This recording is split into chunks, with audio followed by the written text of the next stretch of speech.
So just letting your hips drop back. Just focus on that idea. You sit in the chair, and then you do this. And that's that rolling under the pelvis, bringing your head upright. It's probably one of the better ways of actually understanding that particular process. Now, rubbing your hands together, tapping over your face. Nice and light, nice and rapid. But try and keep, while you're doing this, try and keep in the back of your mind that memory of your hips dropping back. So it becomes the background, the backdrop to everything that we do. And on your head and neck.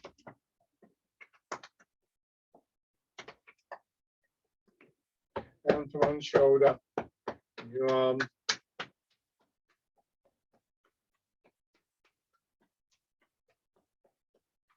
Side.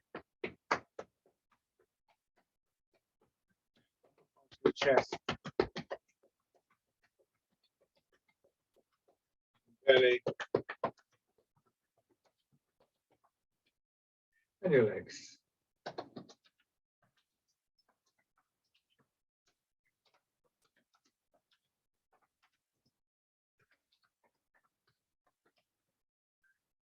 Then feet out, looking back in the chair, you will feel a greater sense of weight in your leg, in your hips, but also somewhere in the middle of your back, depending on just how you're fitting into the chair.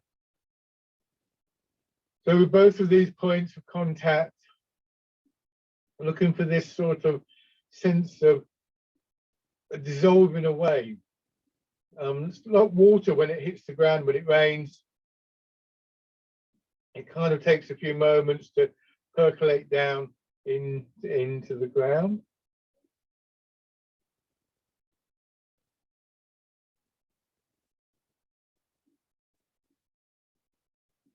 And so that begins this downward movement through our body. You feel the effect in ribs and chest, shoulders. You notice a change in your breathing. It's a feeling, an effect we want to try and find when we're sitting upright and when we're standing. It's the same sort of sensation within your body, although obviously you're in a different kind of shape.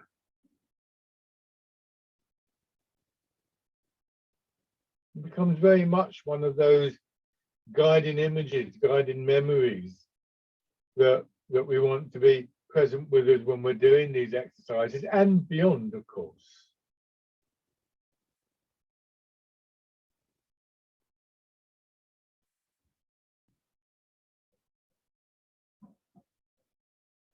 And then bring your feet in, coming into the forward position. So although you're angling forward slightly here to feel a bit more weight in your feet, if you're like this, if you see here, I'm right back on the edge. If I was sitting, well, if I was sitting here and I'm right back there, I'd have this sense of a kind of gap behind me.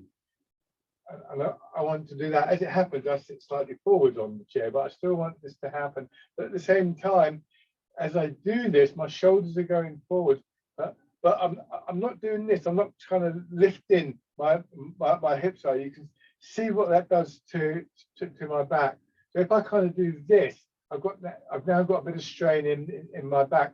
I'm exaggerating this, of course. But to relieve that, what I do is this. You can see this movement here. Let's use that hand. And it slightly flattens out the curve in the small of your back and some of those other curves running up and down your spine. It doesn't straighten them, but it flattens them out a bit, makes it a more shallow curve. And we get this lengthening of the spine. This is the image of the pearl necklace, the string of pearls, because at the top of the body, again, I'll do this sideways. And again, these are things that we want to reproduce in all postures.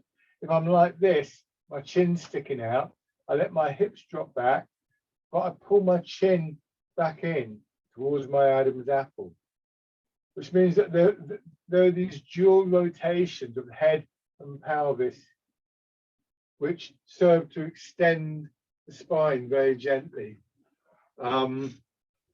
It's a rather lovely feeling because it means that we start to feel taller, but we're not pushing ourselves up, if you see what I mean. We're not sort of straining to do that. We just get that nice sense of elongation through our back and our spine. And the shallowing of the curves retains some of the advantages of the curving, which is a combination of strength, but also a kind of springiness in the spine, with a much more aligned posture. The individual vertebrae are more in line with each other than if they're in a very deep curve.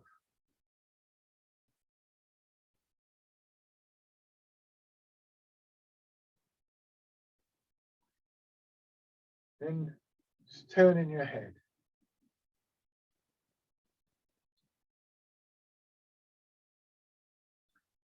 So if you do feel that your back, particularly your lower back, is starting to ache a bit, then obviously you always have the option on sitting back a little bit to support your back. But maybe try, before you do that, this idea of just allowing your hips to go back a little bit more. Sometimes that may relieve some of that strain, and that's worth finding out about. But again, should you feel strongly the need to rest your back, then you should do that.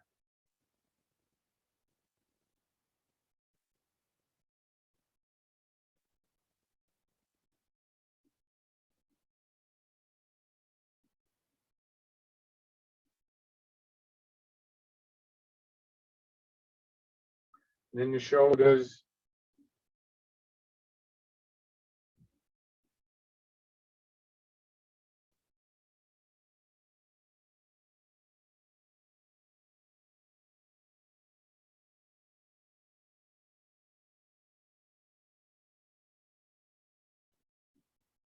Going forwards.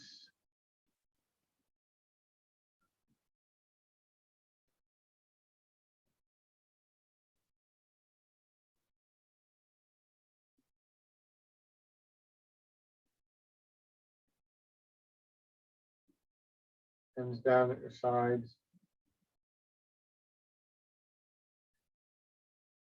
So your spine is obviously a key part of your body.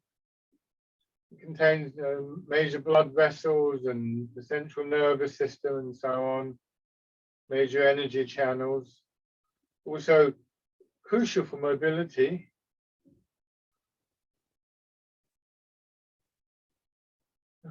It's worth paying some attention to your back and your spine when you think about your posture and your movement.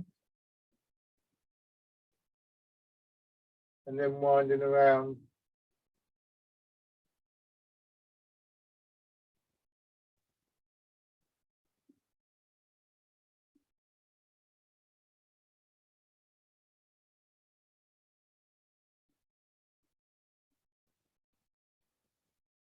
And back the other way.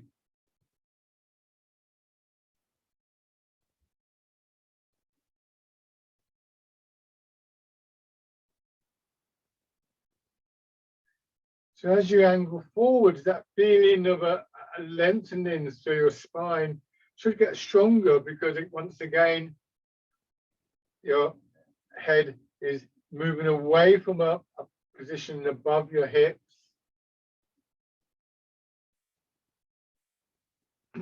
So with this movement, with the weight moving and we're using the legs and so on, as always, the pelvis is tilting, but there's still that sense of a pull back.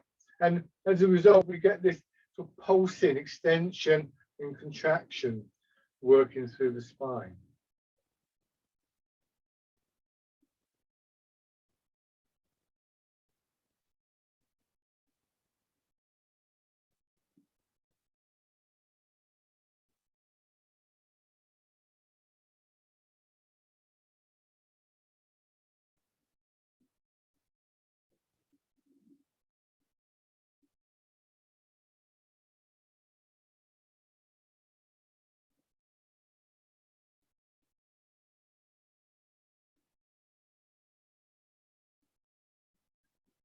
When we turn, it's almost as though we turn around the spine.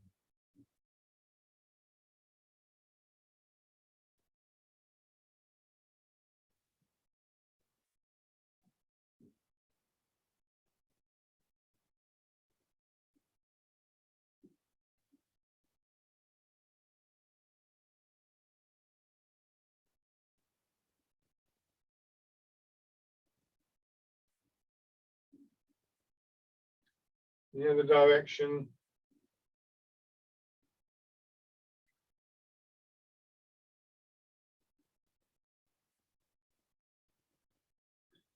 We need to think carefully about how far we're extending forward when we do this, because obviously the further forward we go, the more the weight of your head is likely to produce a kind of drooping in the spine. So it's really quite a small movement.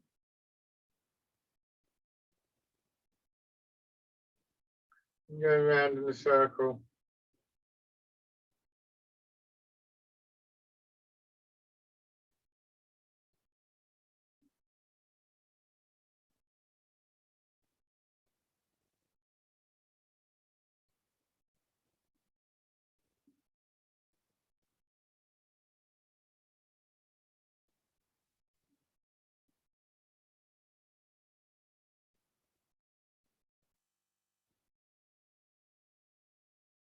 And back the other way.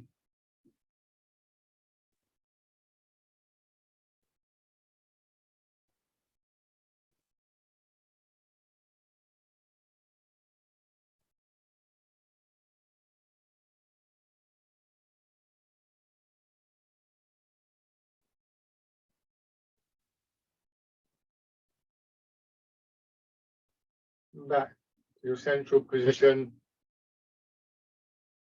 Taking one step forward. As you raise your toes and then your foot, focus also on that sense of your hips dropping down.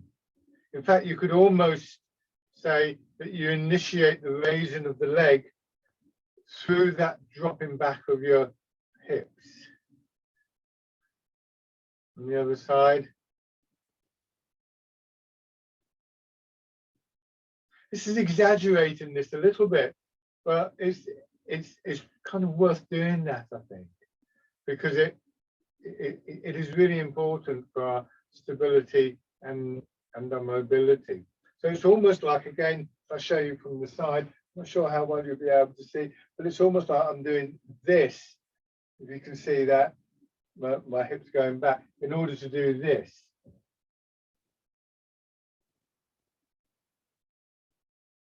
So it's this movement that if you could imagine there was a kind of cable from here, from my hips, across the top of my leg and down to the sole of my foot, or even to my knee, this movement would automatically pull my leg up. That was very exaggerated. The feelings I'm really talking about are very, very subtle, but very effective. Hands down by your sides.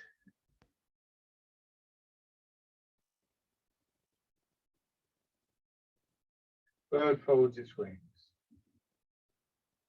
What this also means is, because we're intending to keep the connections, the relationships between different parts of the body very harmonious, we can extend out but not end up straining against other parts of the body.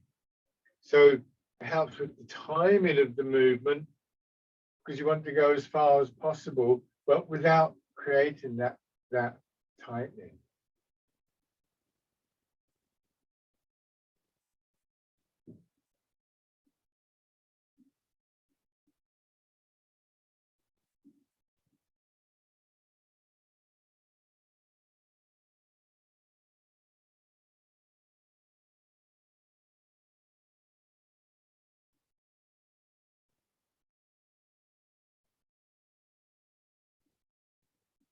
And then fisherman cast the net. And especially in the forward movement, you get to about here, your hips sink as your hands swing through. This is another important connection to be aware of. becomes significant, particularly when we're standing, because it counterbalances the effect of the extension of your arms, which can be to pull you forwards. If I do this, I let my hips go forwards as well. I'm now getting to, if I go much further, I'm going to fall out the chair or strain or something like that.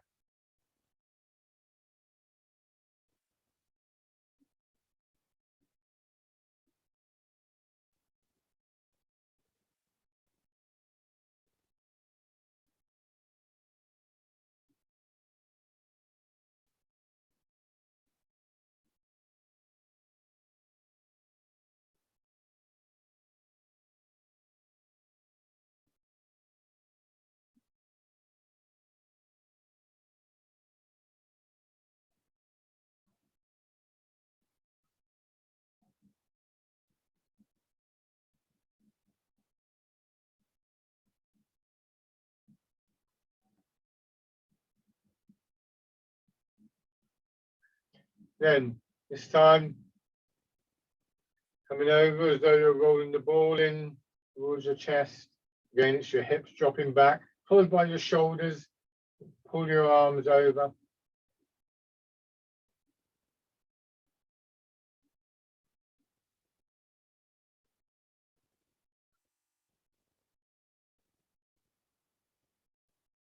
It's quite subtle, but in the chair, it's relatively straightforward to get that sense of your hips dropping back.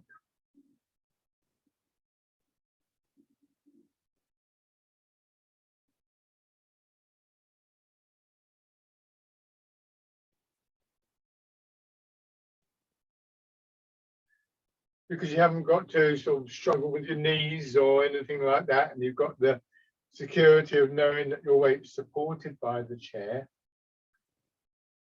So it's a good opportunity to feel how the hips make these connections so that they're established before we try standing. And then change into pigeon spreads its wings.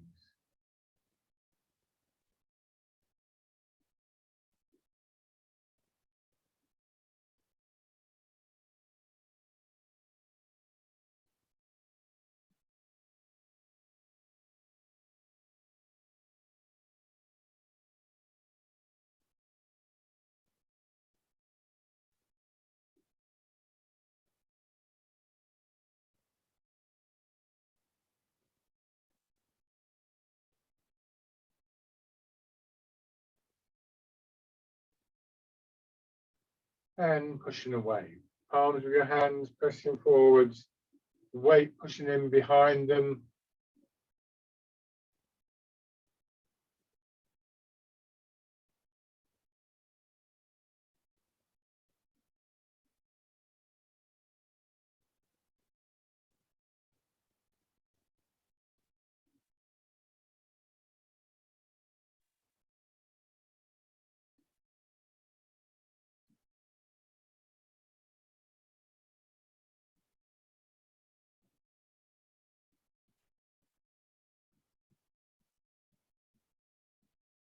One more time.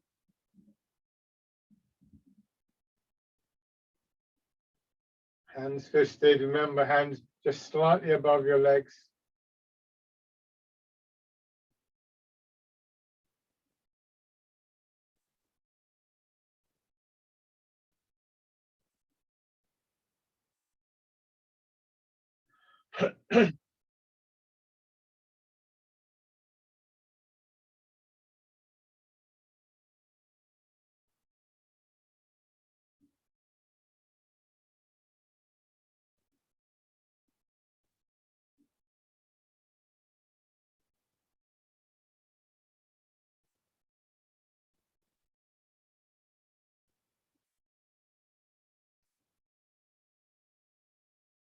Once more.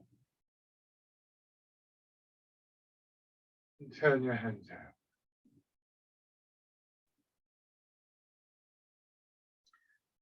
As you push forwards again, as your hands extend out, hips dropping back. That again causes the extension of the spine and your back.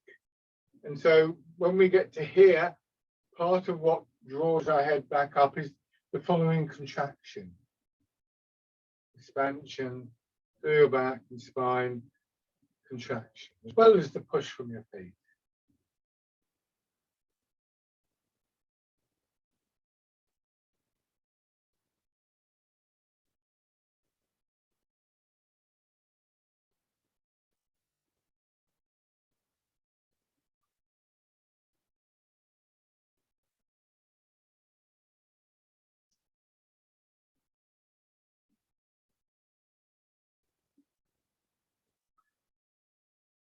One more. Turn your hands over, turn in one direction. Let the movement be initiated from the sinking down of your hips, polishing the table.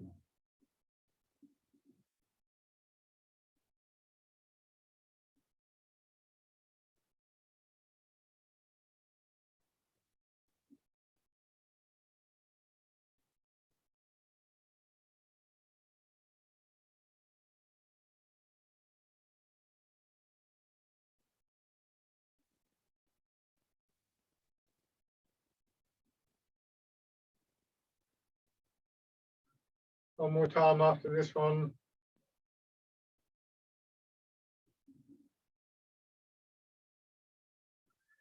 So, here, again, sinking down through your hips.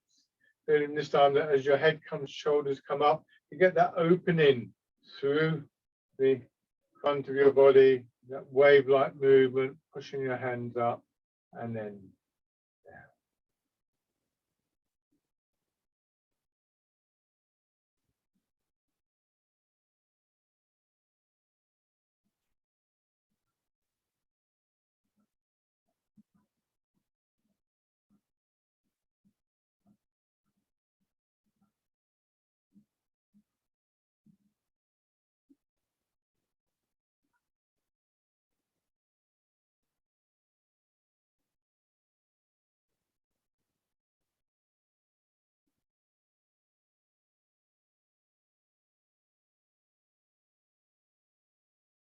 And then the wild goose.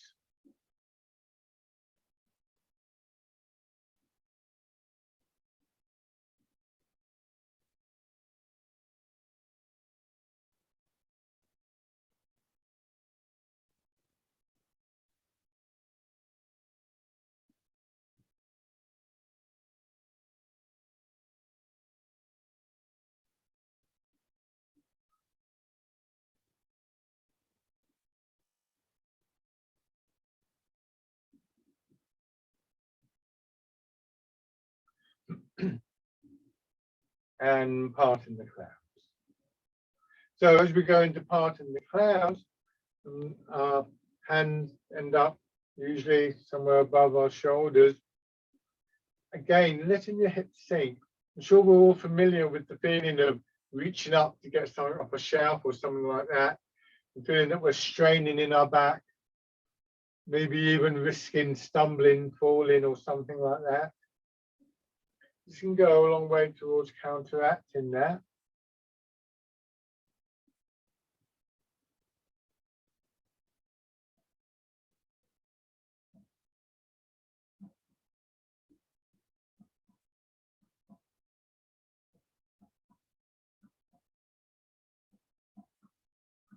One more time. Dragon plucks the stars from the sky.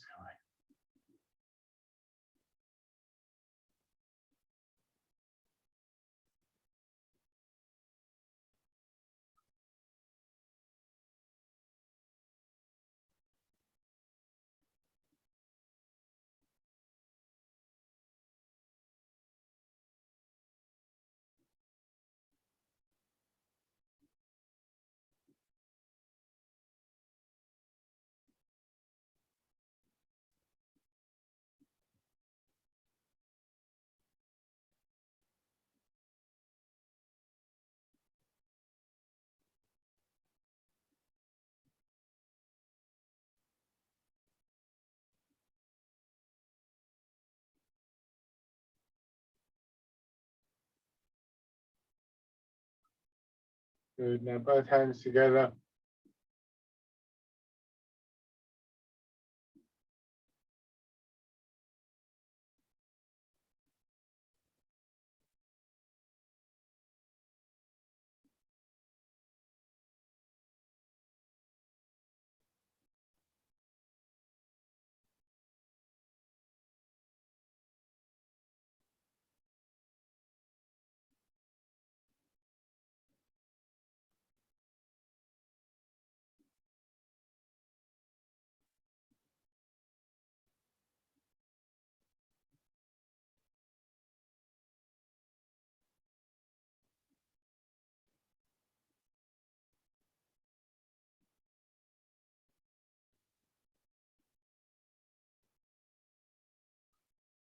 And then add in the turn.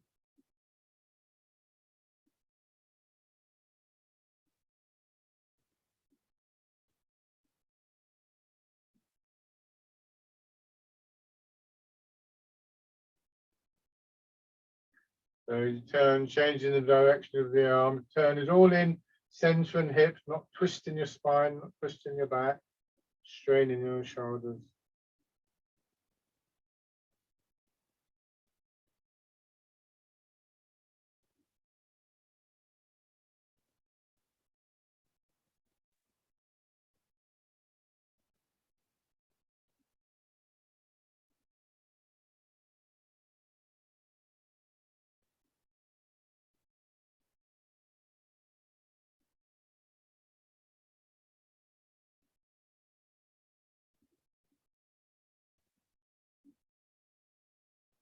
It's not a big turn.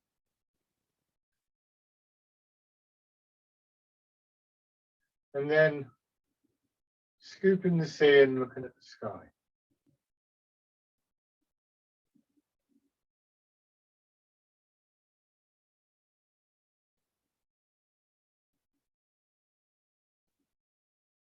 And with your hips dropping back.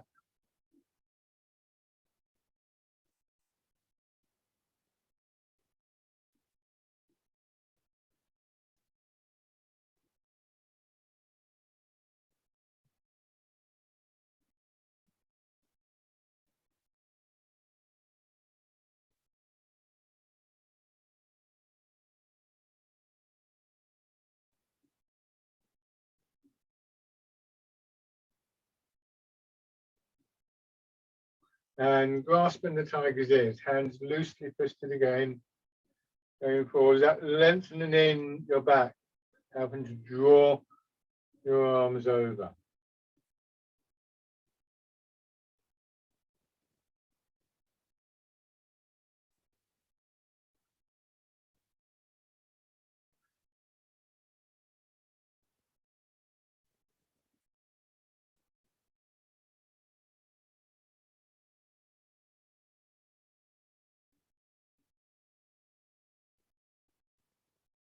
Switch sides.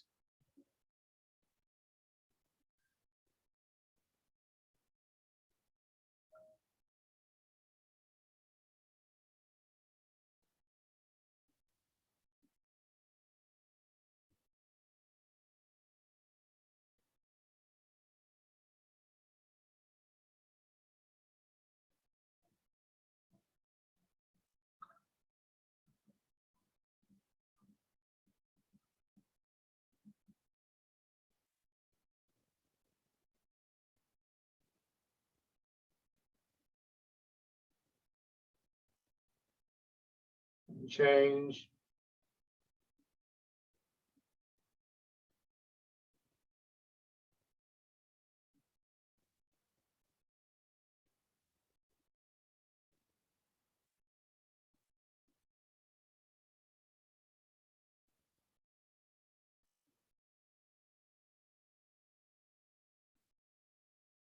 One more time.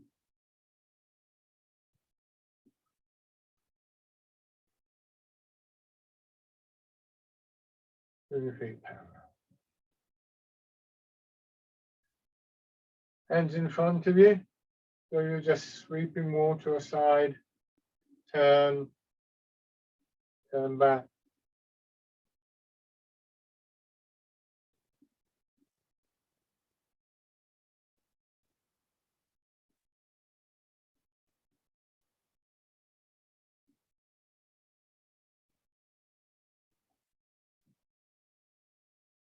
and then making it into a sideways figure of 8 or an infinity symbol. A little bit of movement of your weight to take your hands forwards here and draw them back across your knees.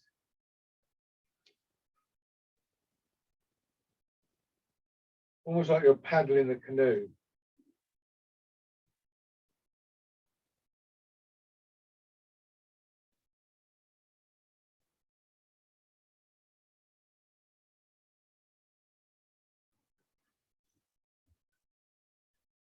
And this time, as you raise your hand, make a point of sinking your hips. So rather than doing this, you see how my body's coming up. The tendency is to do the opposite, is to drop down. It's that feeling of percolation, that feeling of dissolving in areas like your hips and your lower back and buttocks that can get very tight.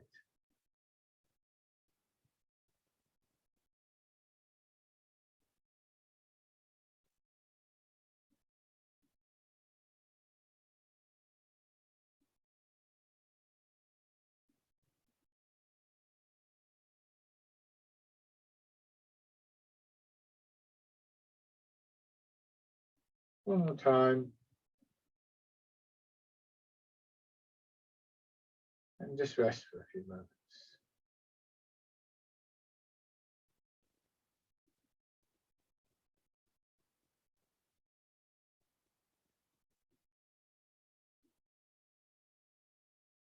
Okay, now let's try that again, but this time we're going to raise the legs. Now this is even more difficult.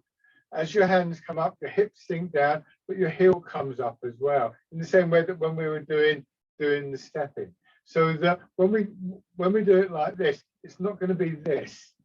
If you do that, if you do it like this standing, then you're much more likely to stumble or to feel as though you're falling. It's more this. Again, I'm kind of exaggerating, but there's a certain amount of that. And again, it's easier to feel this in the chair. The problem is when we're standing, if we're not careful, we apply too much strain to the knee. But if we focus on this feeling of the hips dropping down, then that's less likely. So bring your hands over to your left, raise your right heel, drop down into the chair, and then sweep down to here. And again, dropping down, raising the left leg to here.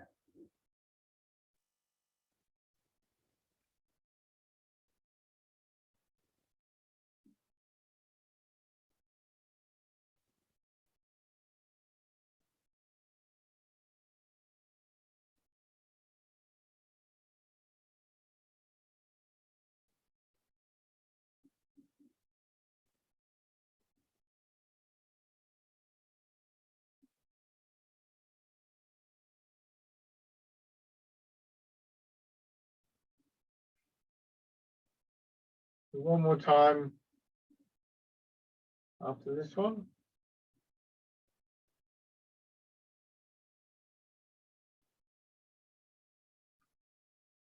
And settle it.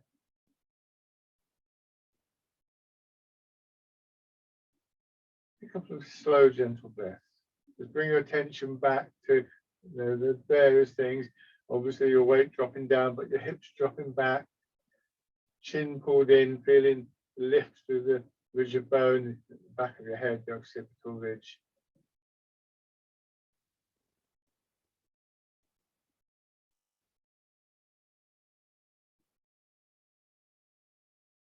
A couple of slow, gentle breaths.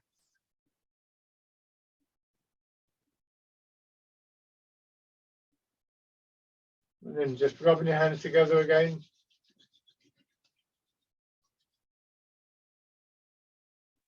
Tapping over your face.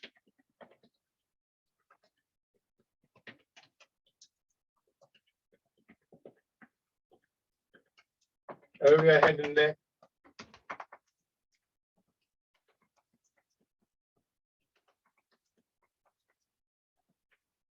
Down to one shoulder.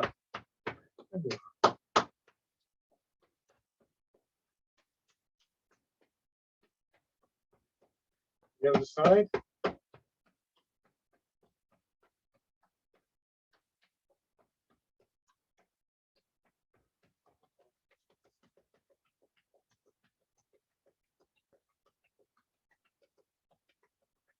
Belly.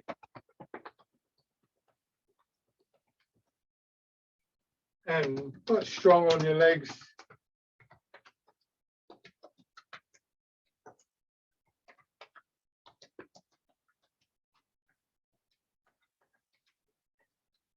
And then just pushing your heel up, your knee up. Again, letting your hip drop back.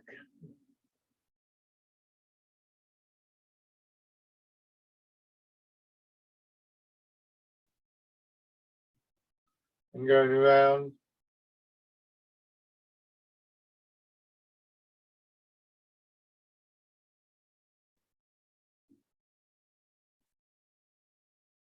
On the other side.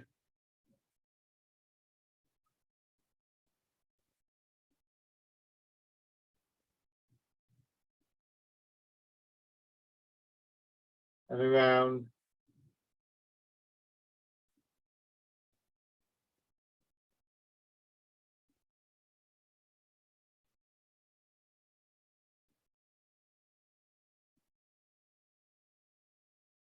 Just rest your heel down. Okay, so standing.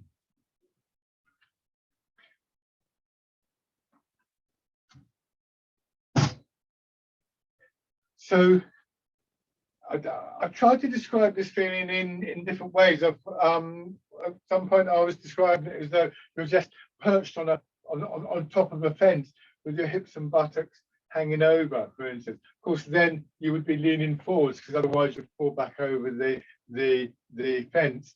The feeling of your pelvis or your torso sliding down between your legs, that helps us to understand why we need the wider stance. All of those contain this sense of percolation, of dissolving through the hips. And I think it's important to think of it like this, rather than bending your knees. We know that the knees bend when we do this. Obviously, they have to bend a little bit. But there's a real danger that we end up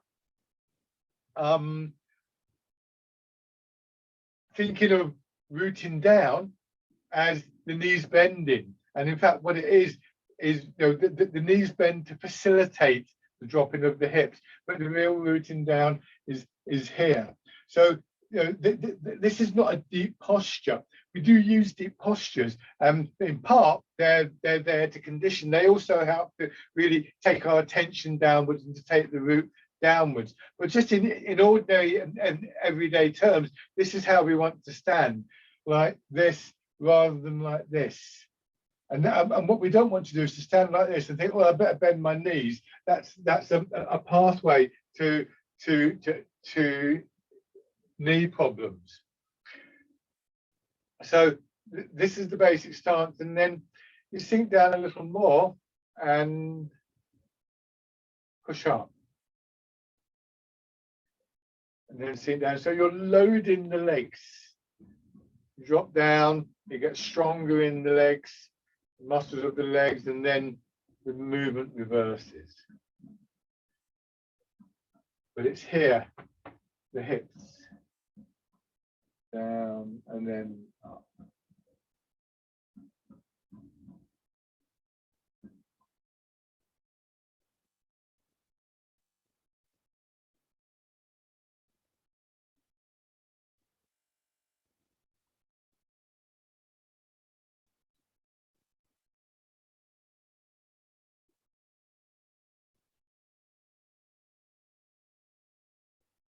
Change to the wild goose. Even as we push up, we're aware of the downward pull through our hips.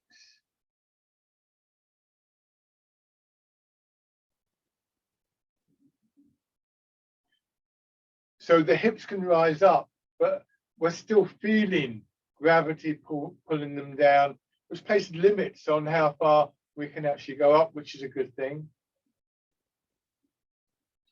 And it's worth noting that because it's very tempting.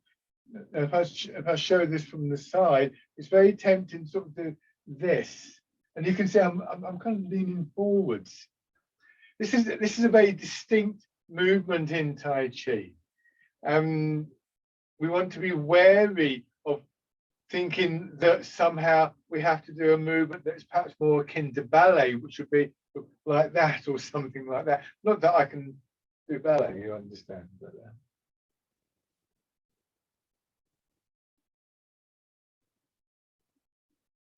and same here, Heart in the Clouds.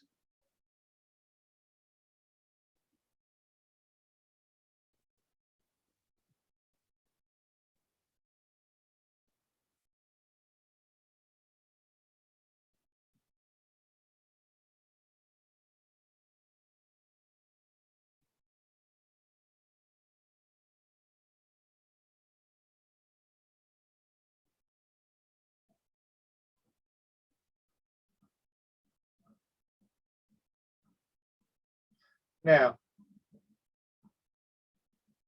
doing again that infinity movement, sometimes referred to as over and down. So as your hands are coming up, you're feeling the hips sinking down. In fact, you might even want to take a slightly wider stance. It can work better like that. And if you take the wider stance, you'll also be able to get a sense of your weight moving. So here, it's not this, it's this. If I exaggerate it a little bit, and you might want to do it like this because it's quite legitimate to do it like this, but it could be this. See how I go down as the hands come up.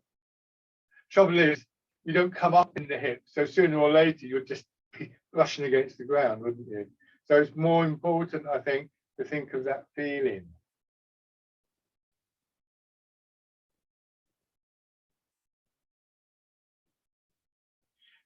It does work the thigh muscles quite hard. But this time, as you come across, raising your heel and bringing your foot in. Apologies for going slightly off camera.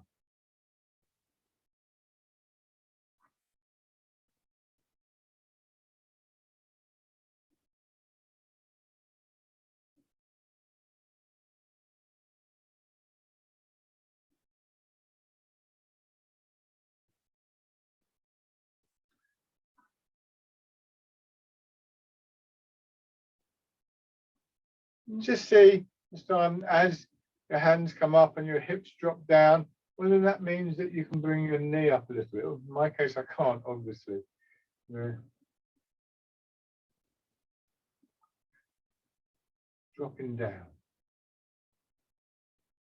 Again, if I show this from the side, it's here. Can you see how my hips are dropping down there? Be careful with that. As I say, it's quite hard on the knee. If you're not careful.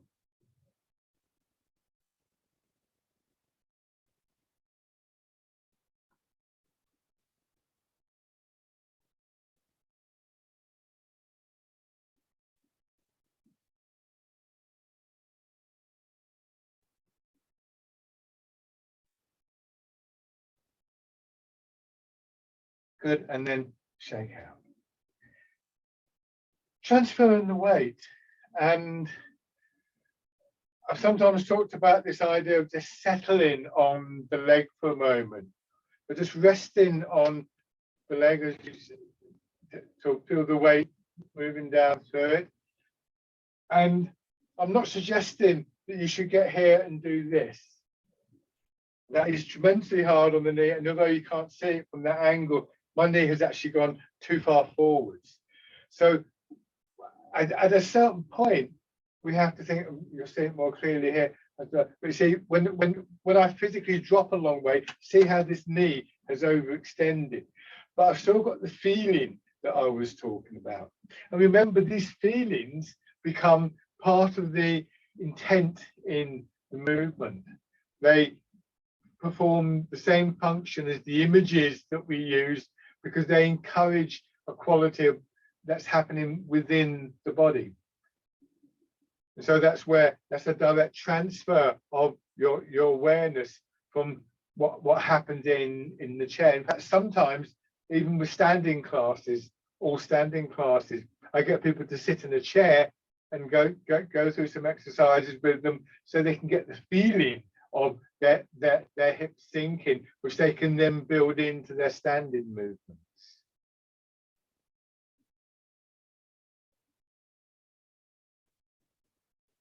Raising your toes and your heel.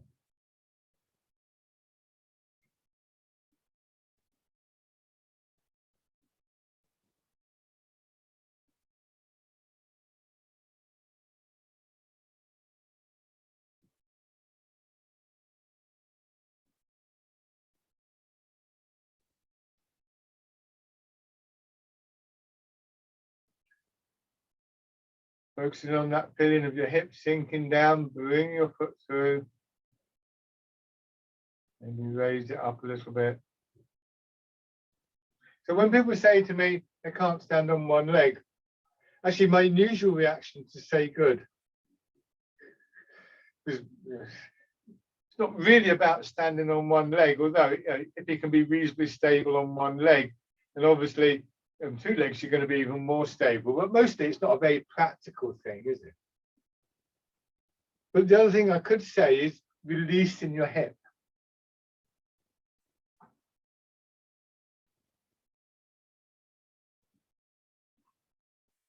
Again, I'll exaggerate. Let's go down a little bit here and down a little bit here. Now watch what happens if I come up.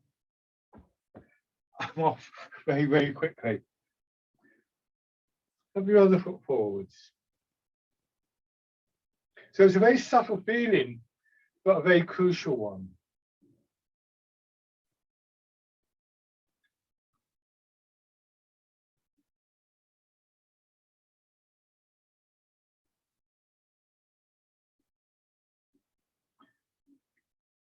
Raising your toes and your heel. And again, it's one that you can sort of like do practice with some support, because as I said, kind of like you don't want to do this and throw your knee out of line. You might want to play around with it a little bit.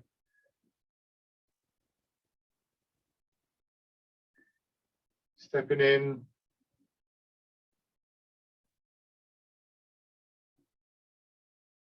It is strong on the legs, but it should be quite soft in your knee, because it should be the muscles of your legs, particularly the thigh muscles, and in particular the quadriceps, that are really doing the heavy work here.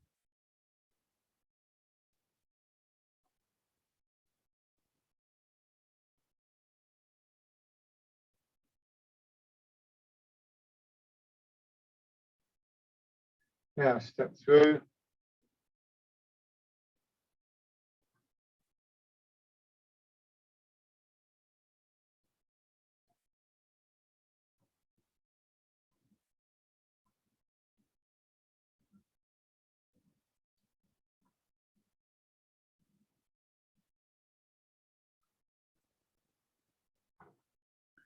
And in the other direction.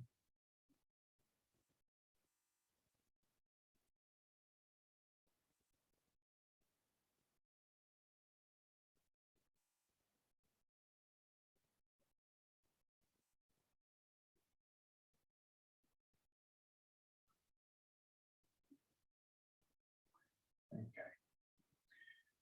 Fisherman cast a net is not this, it's this. So as we come through, we settle here. And again, I'm going to exaggerate and I would emphasize, I'm talking as much about a feeling as I am a visible physical movement, but it's almost like this. You see, it's that movement rather than that movement. So, fisherman cast a net.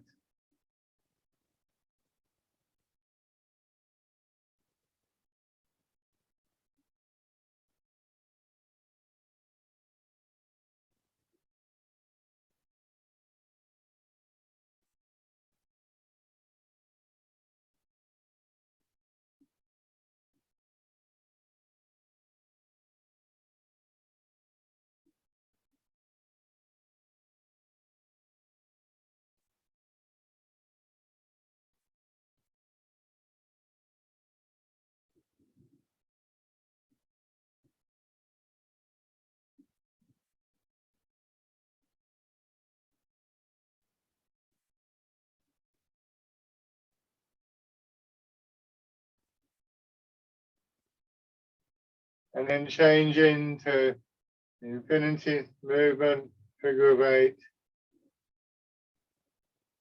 You prefer.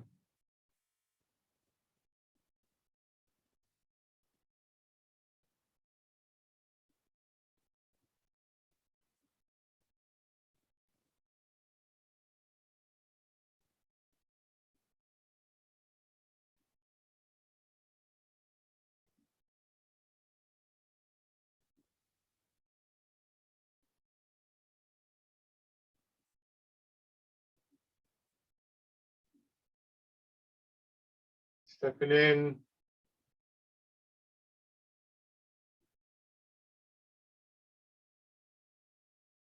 And you don't have to raise the leg a long way up. You could just leave it there. But if you're going to raise the leg up, bring your foot in, feel the hips sink in, and then raise the leg in that order. 1, bring the foot in. 2, make sure you've got that feeling of settling through your hips. 3, raise. And step. Sink through your hips. 1, bring the foot in. 2, release and sink a bit more in your hips. Raise the leg.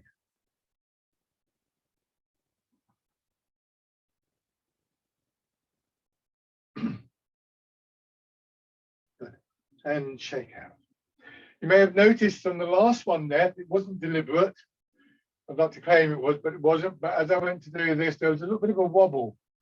And I went from this to this. It's hardly any movement at all. From the side, it would have looked something like this. What is it? There. Just a slight movement. Here, I'm about to fall over. Here, I'm not. That much of a gap. Tiny little movement. Much more about the sensation than anything else. The difference between whether I'm about to fall or whether I'm more stable. This is what we're looking for. I mean, this is far more important than any kind of elegant movement. So it definitely isn't this, because this is terribly wobbly. So left foot forwards, fisherman cast the net, hips sinking.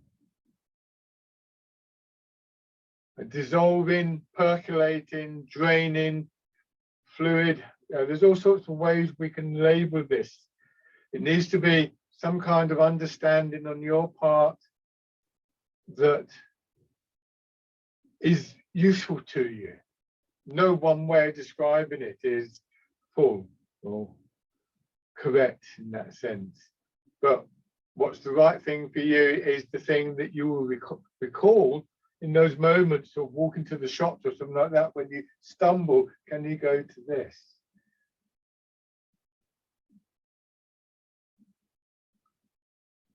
And then again, infinity. And remember, don't feel that you've somehow failed if you do wobble around a little bit. You have to ask yourself what you're doing this for. Is it so you can make pretty movements, or is it something that's going to be useful to you in your daily lives?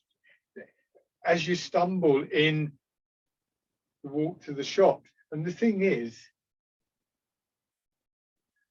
the more you get to practice going from this to this, the more useful it is. So the more you wobble around, really, the more useful the whole process is.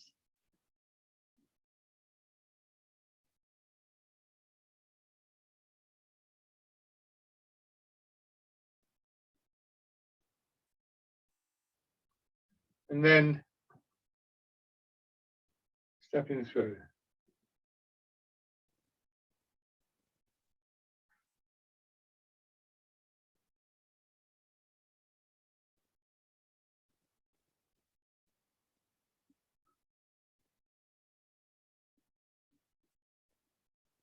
And changing direction.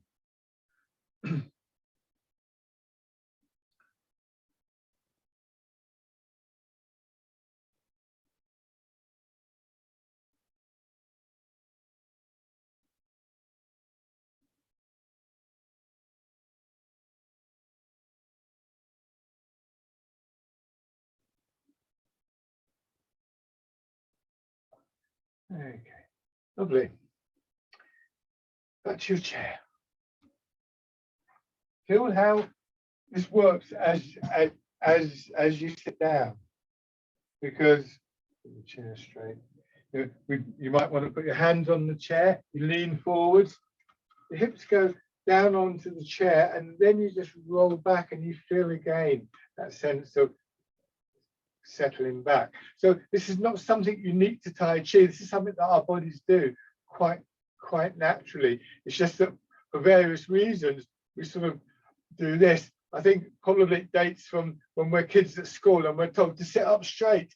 They were supposed to come out of the chair somehow. Those habits are hard to break. So these are useful things to focus on, to develop or to relearn old habits, new habits rather, refreshing habits.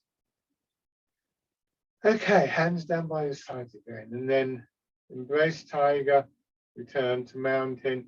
The return starts with that feeling of dissolving, percolating through your hips.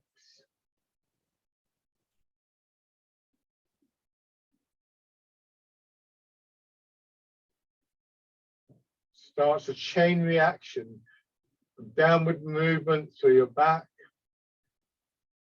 which then draws your shoulders down. Shoulders draw your elbows in and downwards. In their turn, they draw the hands in. And the whole process is followed by your attention. Or perhaps your attention is part of the whole process. Your intent is part of the whole process.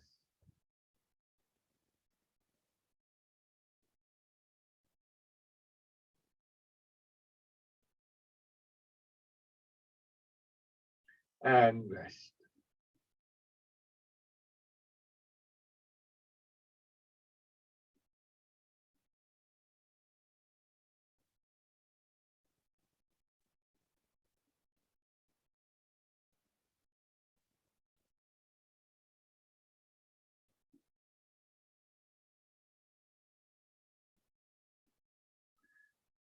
Okay, lovely. Thank you very much, everybody. So I hope it hasn't worked your legs too hard.